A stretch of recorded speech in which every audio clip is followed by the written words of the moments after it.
When you Google mixing engineer, you'll probably see someone sitting in front of a huge desk full of knobs and faders. Podcasting is fairly simple. It's simpler than mixing a music album or a movie. But do you need that kind of mixing surface when you work on podcasts too? Hi, it's Mike from Casefile and Casefile Presents. On this channel, I'm releasing videos on podcasting. If you enjoy the content, hit the like button. First time I had an experience with a proper mixing desk was during my studies. At first school, there was an old analog desk that we used for recording student projects, and then at another school we worked with SSL duality as well as some other analog desks from Audient as well. Then, when I was working at a movie studio, the re-recording mixers were using Eucon to mix the sessions, mix the movies. So these were more of a control surfaces that were connected to Pro Tools. So I had a fair bit of experience, at least being around of these mixing desks, and it always looked and felt incredibly satisfying when you're moving a fader or rotating it up there, and that translated to your mixes, even if it was a simple control surface. Now, just to make it clear for people who may not understand the difference, analog mixing desks were kind of instrument on their own. So they come with their own set of compressors, equalizers, and a bunch of other things. And when the sound passed through them, it affected the mix. It affected how the project sounded. That's why you had these legends working on particular mixing desks. Mixing control surface is just a control tool. It doesn't affect the sound. It's just a desk with buttons that correspond to what's happening on the screen. Now, it wouldn't make a difference if you're mixing with keyboard and mouse or a control surface. The project will sound the same, but having these physical knobs and faders adds fidelity, makes it easier to mix the project, and it does look cool. Jumping back to my story, when I left the movie studio, I had to leave all that fancy equipment behind me. And at home, I only had my old laptop. And once the freelance business, sort of started going and the Casefile started to grow as well, I started to upgrade my gear, my little home studio. I got the better computer, plugins and headphones. That was absolute priority. But at the back of my head, I had this sort of nagging thought, it'd be cool if I had some kind of a mixing desk control surface at home. And at that time, because I was working in Pro Tools, and I'll explain later, but at the time, the desk that was compatible with Pro Tools was Avid Artist. That was kind of expensive. I was looking for a deal if I could get it secondhand or something, but I couldn't find anything.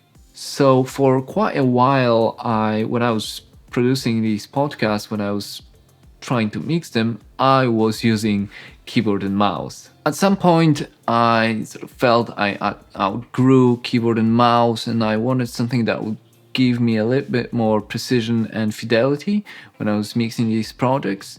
But again, I was in a financial position to buy Avid Artist, so I looked for a next stepping stone, for a next best thing. So what I done is I was researching these sort of one fader control surfaces. I can't remember what they call, but there is a gear like that out there. But at the same time, I had to get a new audio interface because I was working on Focusrite, which was a Firewire audio interface, but it sort of died on me. And I discovered Audient ID interfaces, and they came with a technology where you could use the main knob, the volume knob, as an automation tool. How it worked was You sort of point your mouse on any parameter within your session and then press ID button on that audio interface, and then the main volume knob becomes an automation tool. So that was a perfect stepping stone, especially that at that time I was writing automation on a music bed, which was just one track, one stem, and I was writing that automation to a single person narration. And of course, when I was creating musical cues, I had 6, 7, or 8 different instruments that I was mixing, and I wasn't able to use just one knob to write automation on all of them. So I was using keyboard and mouse to mix that musical cue into a stereo file, into a stem, but then using that rotary for writing global automation on musical bed. And if there was something else that I could use it for, then I'll definitely use it. Now, I used that system for quite some time, but it made me realize how much I miss working with actual physical faders and knobs. And once again, I started thinking about getting a proper control surface with at least 8 faders. I work in Pro Tools, and Pro Tools has this sort of closed environment called Eucon. So if you want to get a control surface that works perfectly with Pro Tools, you need to get one of their hardwares. And their hardware is kind of pricey.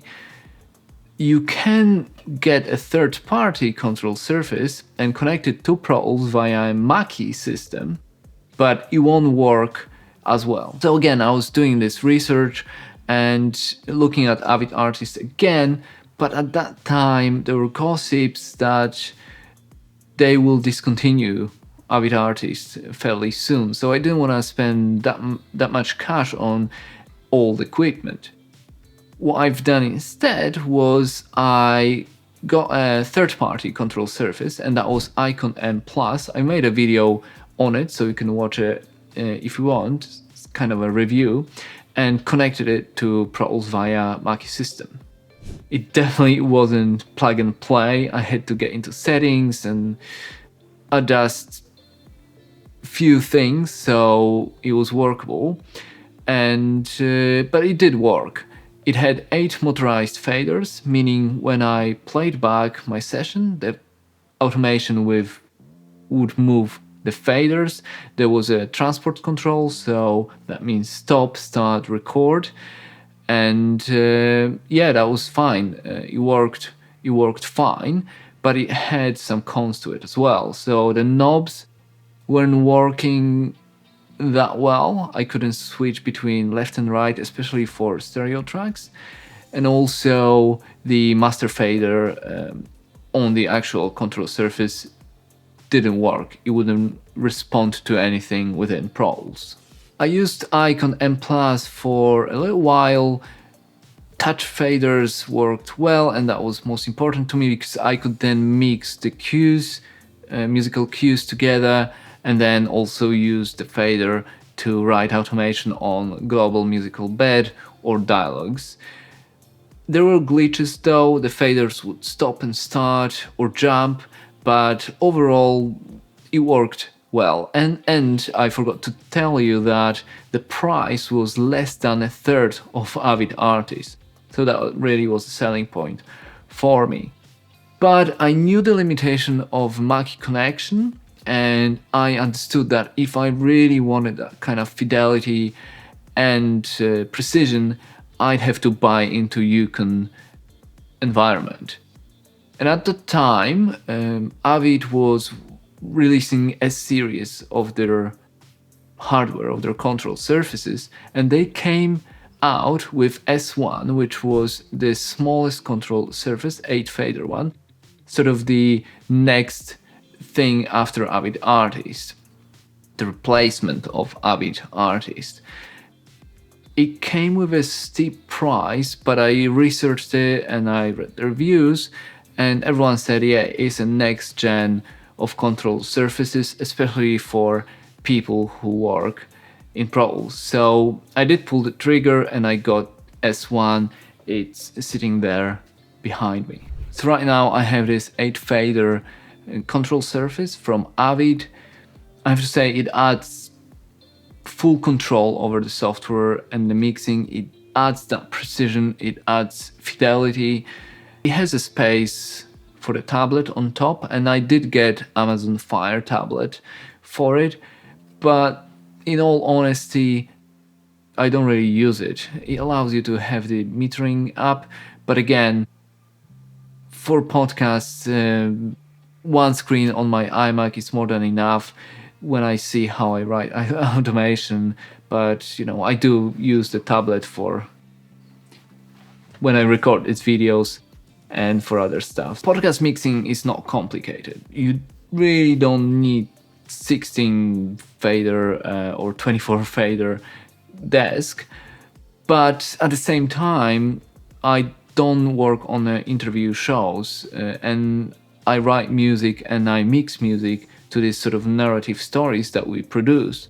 And with that desk, that allows me to mix the cues together to create proper automation and just really glue everything together so it sounds how I want it. Okay, is it worth it? Is it worth spending that much money? Well, if you'd be in my situation, then I would say yes, but understand that it took me a while until I acquired this piece of gear, and I got my chops, my skills by working on keyboard and mouse first, then the Audient, then the Icon M+, and then finally S1. And for what I do, the S1 really helps me to create these stories, to produce these podcasts to a level that's kind of satisfactory, at least to me.